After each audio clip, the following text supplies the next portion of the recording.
দারুণ স্বাদের একটা নিরামিষ রেসিপি বানিয়ে দেখাবো। আমি নিরুপমা কিচেনে সবাইকে স্বাগত।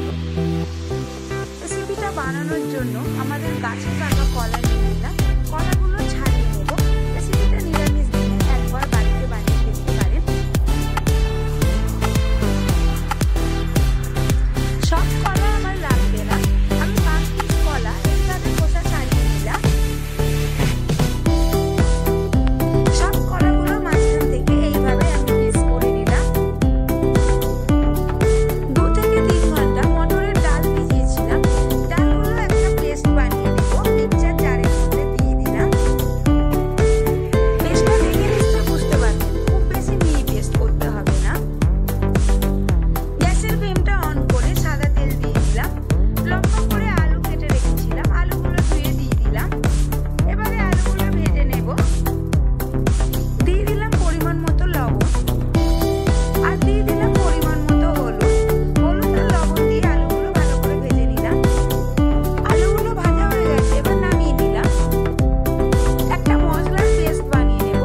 মিক্সচার জলের মধ্যে দিয়ে দিলাম চালমগজ, চালমগজ দিয়ে দিলাম আর কাজু বাদাম দিয়ে দিলাম 1 চামচ, 1 চামচ কিশমিশ দিয়ে দিলাম আর অল্প পরিমাণে জল দিয়ে দিলাম আর একটা টমেটো কেটে দিয়ে দিলাম, এক টুকরো আদা দিয়ে দিলাম আর পরিমাণ মতো পোস্ত দিয়ে দিলাম। একটা পেস্ট বানিয়ে নিলাম। ডালের পেস্টটা একটা বাটিতে নিয়ে নিলাম। দিয়ে দিলাম পরিমাণ মতো লবণ, হলুদ, গরম মশলার গুঁড়ো, লঙ্কার গুঁড়ো আর 1 বাটি চালের গুঁড়ো। অল্প পরিমাণে দিয়ে দেবো জল, দিয়ে সবকিছু ভালো করে মাখিয়ে নেব। পেস্টটা ভালো করে এইভাবে মাখিয়ে নিলাম। গ্যাসের ফ্লেমটা অন করে তেল গরম করতে দিয়েছি। এবার পেস্টের মধ্যে 1 পিস করে কলা দিলাম আর ভালো করে এইভাবে মাখিয়ে নিলাম। নিয়ে এবার তেলে দিয়ে ফ্রাই করে নেব। 3 পিস করে এইভাবে কলাগুলো দিয়ে ফ্রাই করে নেব। খুব বেশি দেওয়া যাবে না, তাহলে একটার গায়ে আরেকটা লেগে যাবে। আলতো হাতে এইভাবে উল্টিয়ে দিলাম। কলার বড়াগুলো ফ্রাই করা হয়ে গেছে, এবারে নামিয়ে নেব। এইভাবে সব কলাগুলো ফ্রাই করে নেব।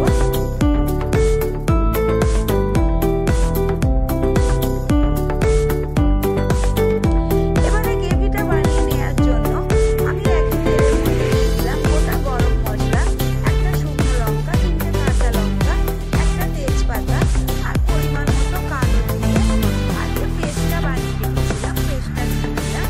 দিয়ে ভালো করে মশলাটা কষিয়ে নেব আর দিয়ে দিলাম পরিমাণ মতো লবণ আর স্বাদ মতো চিনি আর পরিমাণ মতো হলুদ আর লঙ্কার গুঁড়ো। সবকিছু ভালো করে মিক্সড করে নিলাম। মশলাটা ভালো মতো কষানো হয়ে গেছে, এবার দিয়ে দিলাম পরিমাণ মতো জল। 1 মগ জল দিয়ে দিলাম। এবারে ঝোলটা ফুটে উঠলে দিয়ে দিলাম গরম মশলা। আলুগুলো দিয়ে দিলাম।